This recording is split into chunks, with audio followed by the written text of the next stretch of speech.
Have you ever noticed how loud the world can become when we're trying to make an important decision? Not just little noise, but the opinions of others, the expectations, the advice that comes from every single direction, even if you didn't ask for it. And sometimes it feels like everyone has a voice in your life except for the one that matters the most, your own. And the strange thing is that many of us were never taught how to recognize the inner voice, let alone trust it.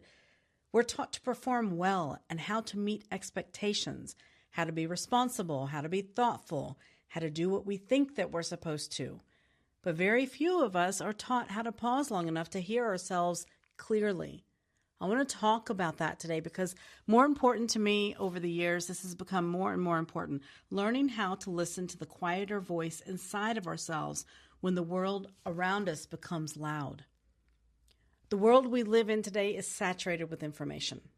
Every day we're exposed to news, opinions, predictions, commentary, advice. Some of it's very helpful, but much of it creates something else entirely, a noise. And when that noise becomes constant, something subtle begins to happen. We start outsourcing our clarity.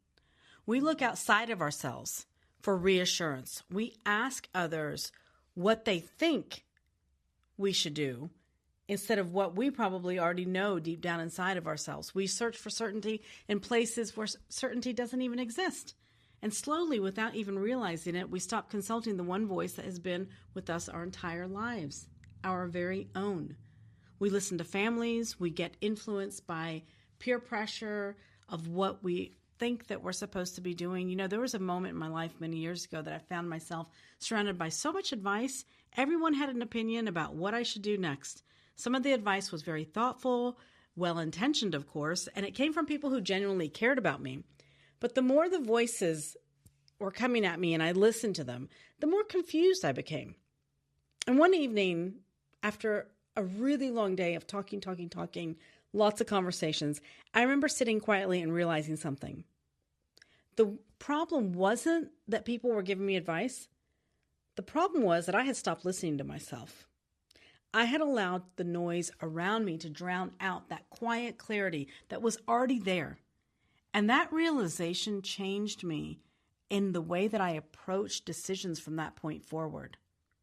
Sure, do I ask people for their opinion? Of course I do. But most of the time now, when big decisions are coming, I'm listening to that inner voice. Our inner voice rarely shouts.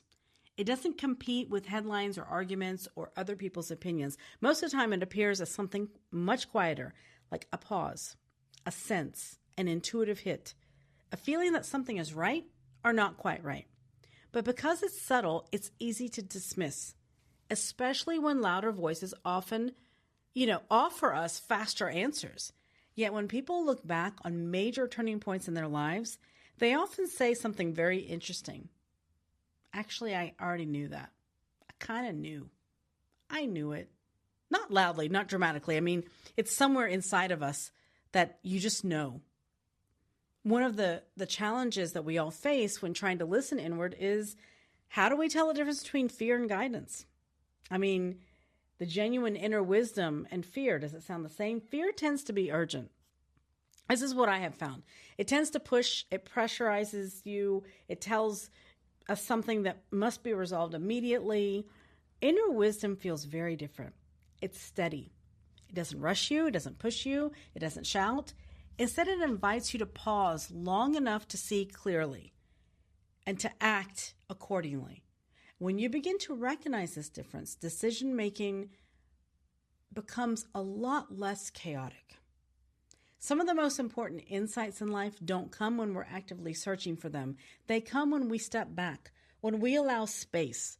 I've experienced these moments where clarity arrived while walking quietly, sitting in reflection, or simply allowing my mind to just settle. Not because I forced an answer, but because I stopped crowding it with so much noise. This is something many thoughtful leaders and reflective individuals understand very well. Clarity often arrives when the mind becomes quiet enough to receive it. If you can't hear your own thoughts, it's too loud. And when people begin listening to your inner voice, when you listen to your inner voice, something shifts inside of you. I mean, decisions feel less frantic. They begin to move with greater calm and confidence, not because you suddenly know everything about the future that you're looking at. I mean, it's because you start to trust yourself and trust yourself to navigate whatever comes your way. And that kind of trust is very powerful. It creates stability, even when circumstances are uncertain. And in a world that often feels loud and unpredictable, that inner steadiness becomes one of the most valuable things that you can develop. If the world has felt particularly loud for you lately, I want to offer you this gentle reminder. You don't have to absorb every opinion. You don't have to resolve every uncertainty immediately. Sometimes the most important thing we can do is pause, step back from the noise, and listen again for the quieter voice that has always been there. The voice that reflects your values, your wisdom, your understanding of what truly matters in your life. I want to leave you with a question to sit with today. Not something you need to answer right away, but I want you to take the time to reflect upon it. When the noise around you becomes quiet, what is your inner voice trying to tell you right now? This question, if you will take the time to reflect upon that, it can guide you into what you need to do in this very moment if you're dealing with some sort of decision. I tell you, it's really very important to learn how to listen to your own inner guidance because you know what is best for you on every level. I'm talking about physical, mental, spiritual, emotional, on every level. And it's okay to get advice from outside of ourselves, but we've got to learn to cultivate that within us in order for us to be able to move forward in our life in a more grounded, more steady way. Thank you so much for joining me today. I look forward to connecting with you next time. Be sure to subscribe and be sure to leave a comment. Love to hear from you. Until next time.